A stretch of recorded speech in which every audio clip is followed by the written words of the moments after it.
Selamat pagi dan selamat hari Sabat untuk seluruh anggota Gereja Masih Advent hari ke-7 Daerah Konferensi Minahasa, terlebih khusus untuk seluruh pemuda senior yang sementara menyaksikan diskusi Sekolah Sabat online saat ini.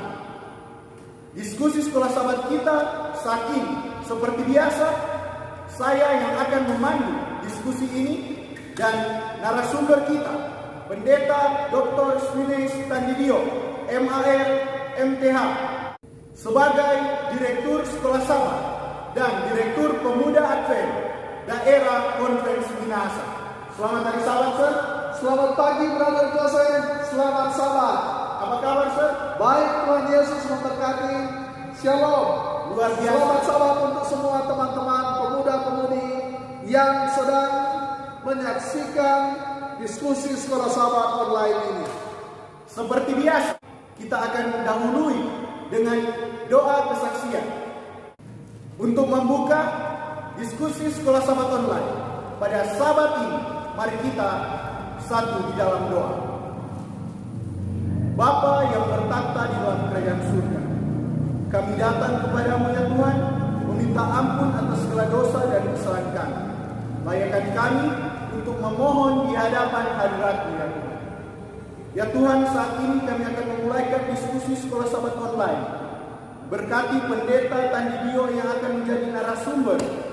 Kiranya curahan Roh Kudus selalu bersama-sama dengan dia, dan kiranya apa yang dia katakan sesuai dan seturut dengan kehendak-Mu. Diskusi Sekolah Sabat online pada pagi hari ini kami serahkan sepenuhnya ke dalam tangan-Mu, karena doa ini kami alaskan dalam nama Tuhan Yesus Kristus yang adalah Tuhan dan Juru Selamat kami yang hidup. Amin. Pekan yang lalu kita telah mempelajari tentang asal mula dan sifat dari Alkitab. Dan pekan ini kita akan mempelajari tentang pandangan Yesus dan para rasul mengenai Alkitab. Apa yang dikatakan Yesus, apa yang dikatakan para rasul mengenai Alkitab. Ayat hafalan kita dalam pekan ini terdapat dalam Matius 4 ayat 4. Tetapi Yesus menjawab, ada tertulis, manusia hidup bukan dari roti saja, tetapi dari setiap firman yang keluar dari mulut Allah. Sangat disayangkan di zaman postmodern ini, manusia memahami Alkitab dengan cara yang sangat berbeda. Mereka meragukan akan wewenang dari Alkitab tersebut. Faktanya, pada saat ini Alkitab disalahartikan oleh para manusia. Seharusnya Alkitab adalah pandangan Allah akan manusia, tetapi jadi pandangan manusia akan Allah. Bagaimana kita akan melihat hal ini? Bagaimana kita akan melihat lebih dalam mengenai pandangan Yesus dan para rasul mengenai Alkitab? Saat ini kita akan masuk lebih dalam Matius 4 ayat 1 sampai 11, menceritakan bagaimana Yesus dicobai di padang gurun pada waktu itu. Nah, pertanyaan pun muncul. Dalam kisah ini, dalam cerita ini, apa yang akan kita dapatkan? Apa yang harus kita pelajari tentang Alkitab ketika kita melihat kisah dari Yesus dicobai di padang gurun? Baik, teman-teman anak muda, ada setidaknya beberapa hal penting yang kita dapat dari sana. Yang pertama, Yesus tidak pernah mengandalkan kuasa manusia, tetapi dia mengandalkan kuasa firman dengan berkata, ada tertulis. Dan yang menarik di sana Yesus katakan, manusia tidak hidup dari roti saja, tetapi dari firman yang keluar dari mulut Allah. Kalau begitu firman Tuhan penting. Firman Tuhan memberikan kehidupan. Dan ingat, Yesus katakan ada tertulis. Tertulis di mana? Ternyata tertulis di dalam Ulangan pasal 8 ayat 3. Dan Yesus mengambil bagian akhir dari Ulangan pasal 8 ayat 3 yang bunyinya sebagai berikut, bahwa manusia hidup bukan dari roti saja, tetapi manusia hidup dari segala yang diucapkan Tuhan. Dan kata Tuhan di sini menggunakan kata YHWH, yaitu Yahweh, pencipta langit dan bumi. Kalau begitu, Yesus sedang mengkorelasikan antara Yahweh, pencipta langit dan bumi, dan firman Tuhan. Mari kita perhatikan ayat hafalan kita. Tetapi Yesus menjawab, ada tertulis, manusia hidup bukan dari roti saja, tetapi dari firman yang keluar dari mulut Allah. Luar biasa bahwa Allah, si pemberi firman, berkaitan dengan firman itu sendiri. Kalau begitu, firman berasal dari Allah. Lalu poin yang lain, dalam sumber aslinya, yaitu Ulangan pasal 8 ayat 3 di sana disebutkan, tetapi manusia hidup dari segala yang diucapkan Tuhan. Kata yang digunakan adalah Tuhan, YHWH. Sedangkan Yesus menggunakan kata Allah. Siapakah YHWH ini? Kita sudah singgung pada saat yang lalu. Menurut tema inspirasi, Dia yang ada di dalam tiang awan dan tiang api, yang memimpin bangsa Israel keluar dari Mesir menuju tanah Kanaan, adalah Yahweh sendiri, dan Dia adalah Kristus. Jadi kalau begitu, siapakah Allah? Kristus. Jadi kalau begitu, Kristus adalah Allah. Dari mana kita tahu? Dari firman Tuhan. Jadi ini poin-poin penting dari ayat hafalan kita dan dari kisah itu, bahwa Yesus menggunakan firman Tuhan untuk melawan pencobaan, dan firman Tuhan ini berasal dari Allah, dan firman Tuhan itu terambil dari kitab Perjanjian Lama. Kalau begitu, kitab Perjanjian Lama valid. Pada zaman Yesus, Alkitab yang digunakan adalah Alkitab Perjanjian Lama, bukan? Iya, betul. Berarti tidak ada perbedaan antara Alkitab Perjanjian Lama dan Alkitab Perjanjian Baru. Semuanya saling mendukung, dan Yesus menggunakan hal yang sama. Bagaimana Dia menggunakan Alkitab dalam melawan iblis waktu di padang gurun. Benar sekali. Sungguh luar biasa. Nah, sebagai pertanyaan, ada ayat-ayat yang mengatakan bahwa Alkitab tidak dikurangi satu iota pun. Nah, sebagai pertanyaan, dalam Matius 5 ayat 17 sampai 20, bahwa Alkitab ini tidak ada yang dikurangi atau ditambahkan dalam Alkitab. Sebagai pertanyaan, apa maksud Tuhan dalam konteks ayat ini? Oke, jadi ayat ini berbicara tentang pentingnya firman Tuhan. Firman Tuhan yang mana yang dirujuk oleh Yesus di sini? Yaitu kitab Perjanjian Lama, utuh Torah, lalu kemudian Nevi'im, lalu kemudian Ketuvim, yang adalah 39 kitab Perjanjian Lama. Jadi Yesus merujuk kepada kitab Perjanjian Lama, bahwa kitab Perjanjian Lama itu valid. Mengapa dia valid? Tuhan kita menggunakan kitab Perjanjian Lama. Tuhan kita Yesus menggunakan kitab Perjanjian Lama dan menyatakan bahwa kitab itu tidak akan lenyap. Berbicara tentang firman Allah dalam Matius 22 ayat 37 sampai 40, apakah yang ayat ini katakan kepada kita mengenai pandangan Yesus? Oke, agar teman-teman dapat menyimak ayat ini, mari kita baca bersama di dalam Matius 22 ayat 37 sampai 40. Saudara Joseph boleh baca? Matius 22 ayat 37 sampai 40. ayat 37, jawab Yesus kepadanya, kasihilah Tuhan Allahmu dengan segenap hatimu, dan dengan segenap jiwamu, dan dengan segenap akal budimu. Itulah hukum yang terutama dan yang pertama.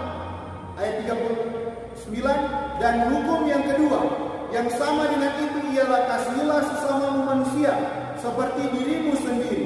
Ayat 40, pada kedua hukum inilah tergantung seluruh hukum Taurat dan kitab para nabi. Perhatikan di ayat 40. Pada kedua hukum inilah tergantung apa? Seluruh hukum Taurat dan kitab para nabi. Hukum Taurat adalah kitab-kitab Taurat atau yang kita kenal dengan istilah Pentateuch, 5 kitab Musa. Lalu kemudian nabi atau nabi-nabi, ada nabi-nabi besar, nabi-nabi kecil. Ketubim, kitab-kitab hikmah, mereka ditulis oleh para nabi. Dengan demikian Yesus sedang merujuk kepada kita perjanjian lama secara utuh. Kitab perjanjian lama secara utuh ini dibagi ke dalam 2 bagian, yaitu kasih kepada Allah dan kasih kepada sesama manusia, yang butir-butirnya adalah 10 hukum. Hukum pertama sampai hukum ke-10, 1 sampai 4 kasih kepada Allah, dan 5 sampai 10 kasih kepada sesama manusia. Begitu, Brother Joseph. Kita sudah melihat mengenai pandangan Yesus, mengenai hubungan Yesus dengan Alkitab itu sendiri. Bagaimana dengan pandangan para rasul? Kalau kita lihat dalam Kisah Para Rasul pasalnya yang keempat, berbicara tentang bagaimana para murid memuji Allah karena kebebasan dari Petrus dan Yohanes. Apa yang diajarkan dari pasal ini kepada kita tentang bagaimana para rasul memahami kewibawaan firman Allah? Oke, jadi para rasul mengerti firman Allah itu sebagai yang otoritatif. Jadi firman Allah yang dimaksudkan di sini adalah kitab perjanjian lama, bahwa kitab perjanjian lama itu valid. Begitu, Joseph. Jadi sir, pandangan para rasul terhadap Alkitab itu seperti apa sebenarnya? Rasul-rasul memahami bahwa Alkitab itu bersumber dari Allah. Allah adalah sumber dari Alkitab.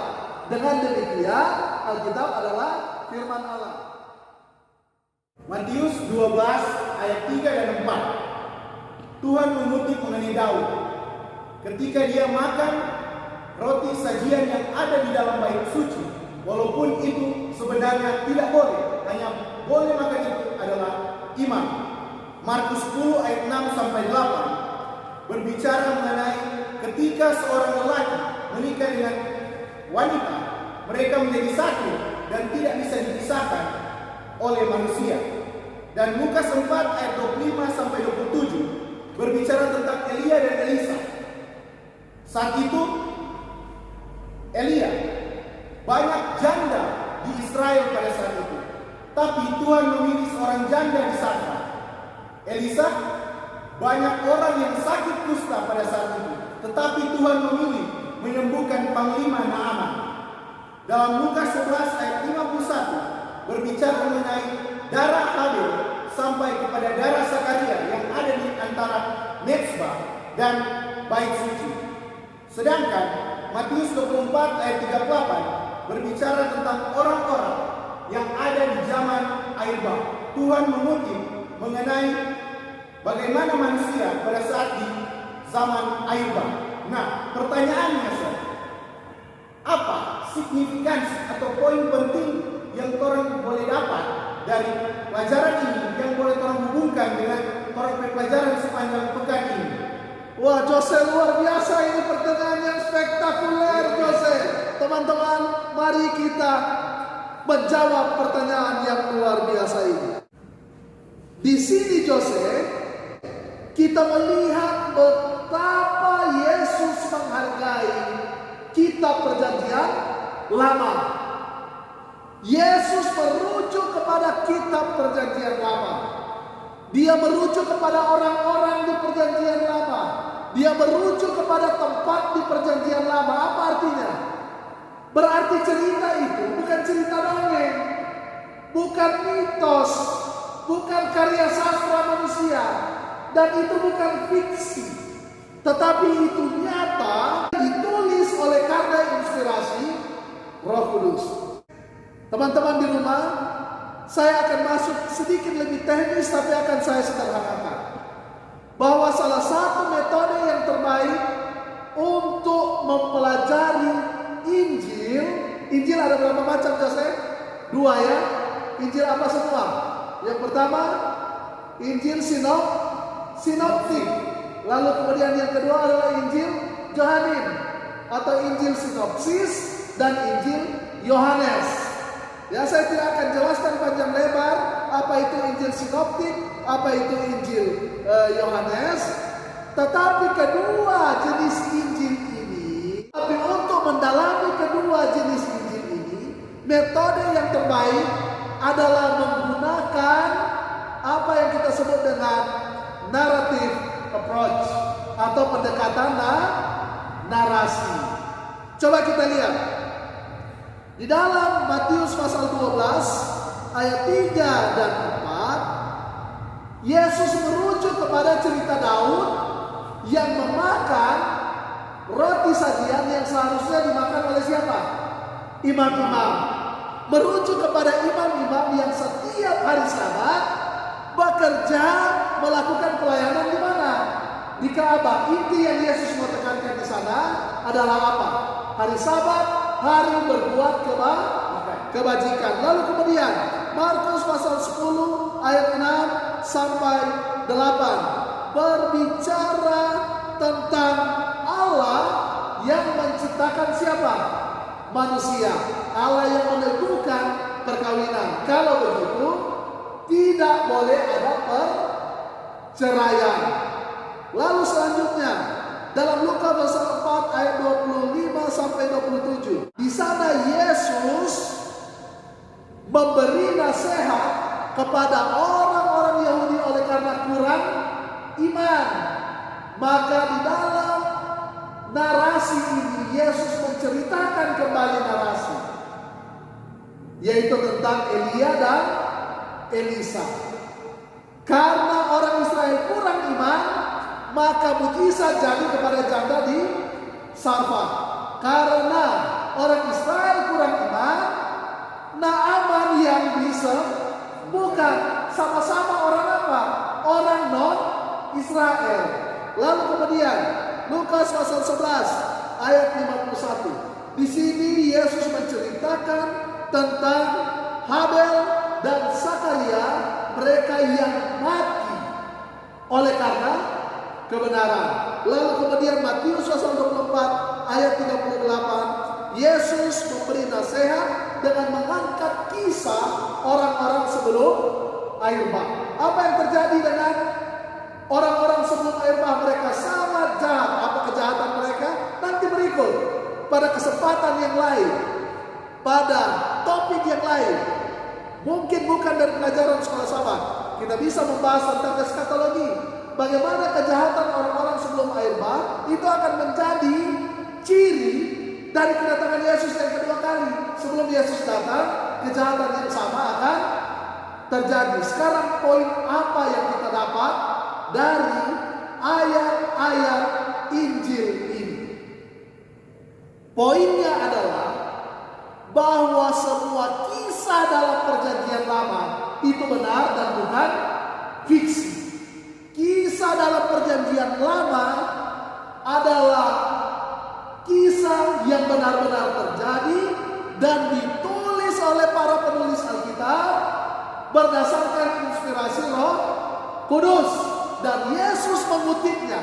Kalau Yesus mengutipnya, itu berarti benar, itu berarti tidak dusta. Siapa Yesus? Tadi kita sudah singgung. Dia adalah Yahweh. Kalau Yahweh mengutip kembali cerita itu. Itu benar atau tidak? Karena dia yang menginspirasikan lewat kerja Roh Kudus kepada para penulis Alkitab untuk menceritakan kisah itu. Jadi ayat-ayat ini membuktikan bahwa kita perjanjian lama itu valid. Kalau kita perjanjian lama valid, berarti kita perjanjian baru juga valid. Mengapa? Karena kita perjanjian baru berangkat dari mana? Kita perjanjian lama. Begitu, Brother Joseph. Berarti itu membuktikan bahwa Alkitab perjanjian lama ini bukan hanya dongeng atau isapan jempol seperti yang dikatakan pada pelajaran minggu lalu yang dikatakan oleh Rasul Petrus, bahwa Alkitab bukan adalah dongeng atau isapan jempol semata. Benar. Karena ada orang yang menganggap bahwa Alkitab itu hanyalah mitos, hanyalah dongeng, hasil karya sastra manusia, dan ini dikeluarkan oleh para pelajar Alkitab yang tidak mempercayai otoritas ilahi terhadap Alkitab. Begitu, Brother Joseph. Luar biasa. Iya. Penulis Sekolah Sabat menulis pada pelajaran hari Kamis. Oke. Boleh saya bacakan? Boleh. Dalam Roma 9 ayat 17, di mana orang mengharapkan Tuhan sebagai pokok kalimat, Paulus menggunakan istilah kitab suci berkata, sebab kitab suci berkata kepada Firaun. Nah, mengapa Paulus tidak menggunakan kata Allah berfirman, tetapi dia lebih menggunakan kata kitab suci berkata, sedangkan orang-orang pada saat itu ingin bahwa Yesus adalah pokok dari firman itu, tetapi dia hanya mengatakan kitab suci berkata, bukan Allah berfirman. Oke, Brother Joseph, pertanyaan spektakuler lagi, luar biasa, Brother. Sebelum kita menjawab pertanyaan ini, mari kita buka pelajaran hari Rabu. Kita buka pelajaran hari Rabu, paragraf yang kedua. Brother Joseph boleh baca? Dalam Matius 19 ayat 4 dan 5, Yesus merujuk pada sebuah kutipan yang ditulis oleh Musa. Yesus mengambil ayat ini dan berkata, Ia yang menciptakan manusia sejak semula, berkata, sebab itu laki-laki akan meninggalkan ayah dan ibunya. Gantinya mengatakan Alkitab berkata, Yesus berkata, Ia yang menciptakan manusia sejak semula, berkata, mengaitkan langsung kepada pencipta kata dengan apa yang ditulis oleh penulis Kejadian. Sesungguhnya di sini Allah dianggap sebagai penulis ayat-ayat ini, meskipun sebenarnya ditulis oleh Musa. Oke, coba lihat seperti kebalikannya. Brother Joseph berangkat dari pertanyaan hari Kamis. Rasul Paulus gantinya mengatakan Allah berfirman. Rasul Paulus katakan apa? Kitab suci berkata.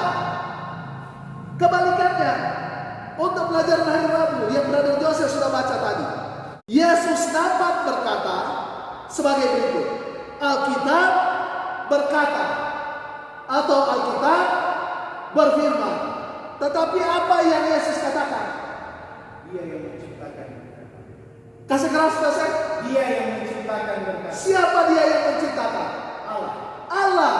Kalau Yohanes 1 ayat 1 katakan pada mulanya adalah firman, firman itu bersama-sama dengan Allah, dan firman itu adalah Allah. Lalu ayat selanjutnya katakan siapa yang menjadikan segala sesuatu? Allah. Allah. Tapi yang mana? Firman. Siapa dia? Yesus. Kalau begitu, Yesus sedang berkata bahwa Dia yang menciptakan atau Dia sendiri, Yesus sendiri yang menciptakan, sekarang berkata sebab laki-laki akan meninggalkan ayahnya dan ibunya. Ini dicatat oleh siapa? Musa dalam Kejadian pasal 2 ayat 24. Ada kelanjutannya ayat 25. Jadi coba lihat di sini, Joseph. Yesus gantinya mengatakan Alkitab berkata, Yesus mengatakan Ia yang menciptakan, berarti Allah yang berkata. Lalu Rasul Paulus gantinya mengatakan Allah berfirman atau Allah berkata. Rasul Paulus katakan Alkitab atau kitab suci berkata. Kalau begitu apa poin yang kita dapat di sini? Poin yang kita dapat di sini adalah sebagai berikut. Kitab suci tidak bisa dipisahkan dari Allah. Jadi kitab suci dan Allah untuk Yesus dan untuk Rasul Paulus digunakan secara silih berganti.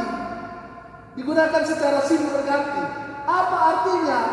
Bahwa kitab suci itu berasal dari Allah. Begitu, Brother Joseph.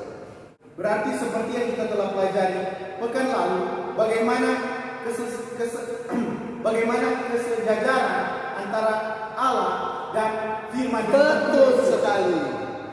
Sungguh luar biasa pelajaran kita kali ini, membuktikan bahwa Alkitab tidak bisa dipisahkan dari Allah.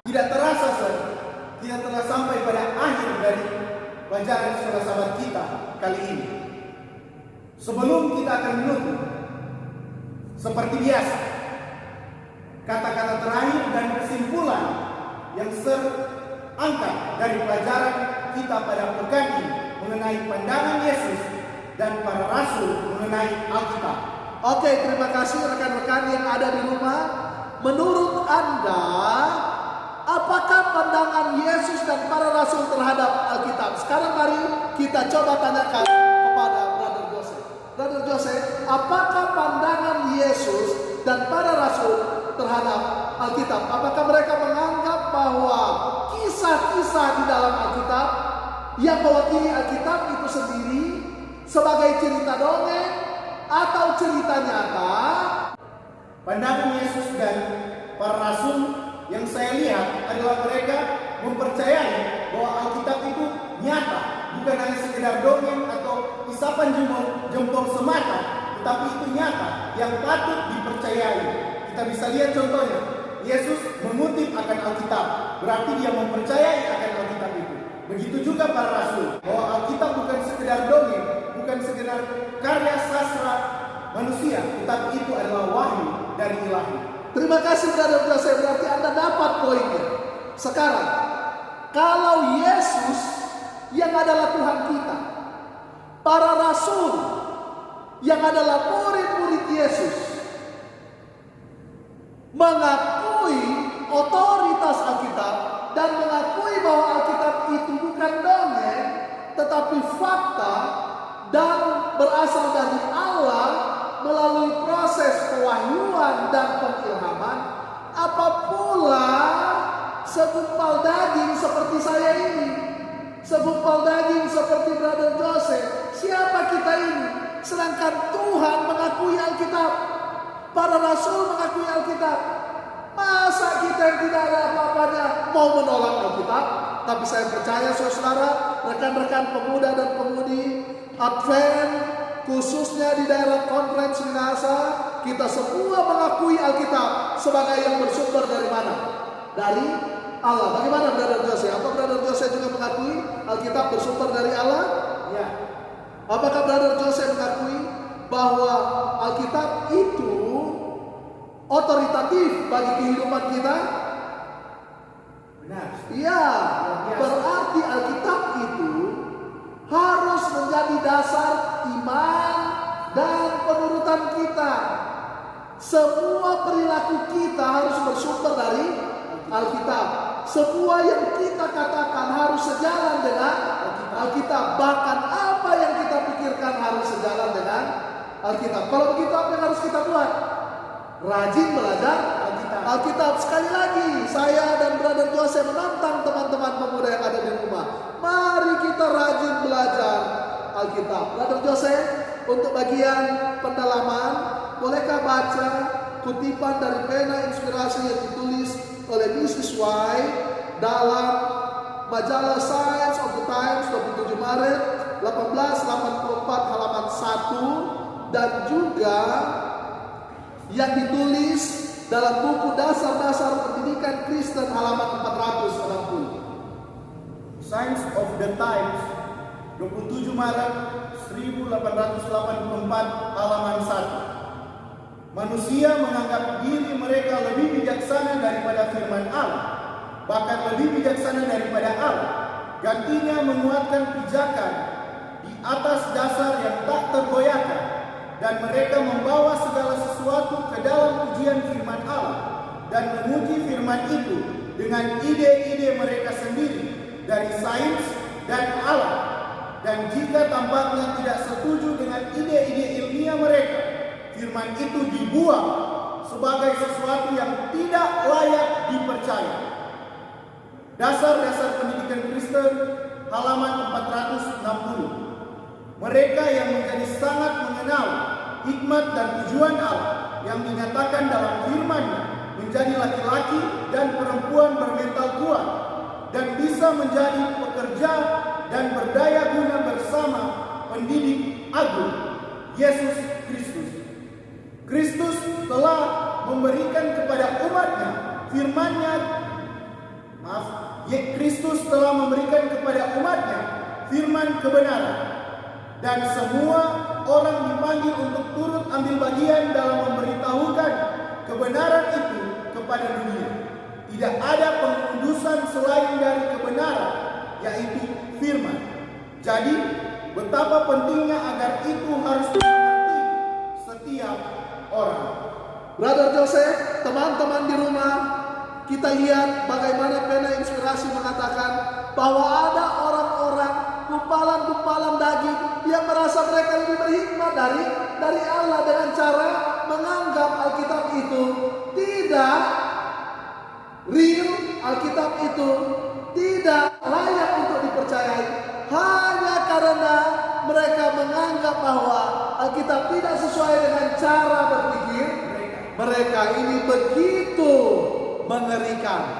Tetapi bagi umat-umat Tuhan, para pemuda Advent, Mrs. White katakan di dalam dasar-dasar pendidikan Kristen halaman 460, seperti yang sudah dibacakan oleh Brother Joseph, mereka yang menerima Alkitab sebagai kebenaran dan hikmat ilahi akan Tuhan gunakan. Teman-teman yang ada di rumah, apakah engkau mau digunakan oleh Allah? Kalau engkau mau digunakan oleh Allah, cintailah firman Tuhan dengan cara pelajari firman ini sekurangnya 1 jam dalam 1 hari. Ingat, sekurangnya 1 jam dalam 1 hari.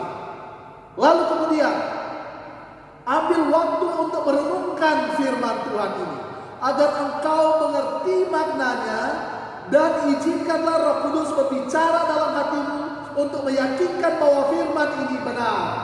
Lalu setelah itu apa yang harus kita lakukan? Praktekkan firman Tuhan. Jadi Brother Joseph, itulah pelajaran sekolah sahabat kita untuk pekan ini.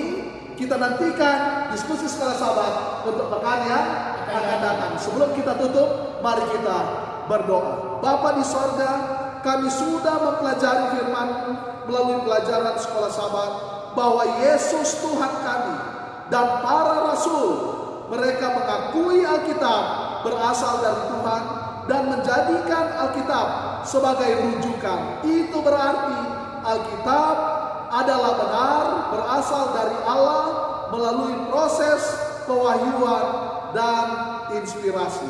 Ajarlah kami pemuda-pemudi Advent daerah Conference Minahasa untuk mencintai Alkitab, rajin belajar Alkitab, merenungkan firman Tuhan, dan mempraktekkannya dalam kehidupan kami, sehingga kehidupan kami selaras dengan firman-Mu, dan kami dapat Engkau gunakan untuk menjadi alat-alat-Mu. Terima kasih untuk firman Tuhan ini, dan bersamalah dengan kami untuk ibadah selanjutnya. Di dalam nama Yesus kami sudah berdoa. Amin. Kiranya Tuhan memberkati kita semua, tetap semangat dalam menginjil, jadi teladan di dalam kehidupan kita. Karena Yesus segera datang, mari kita terlibat. Amin.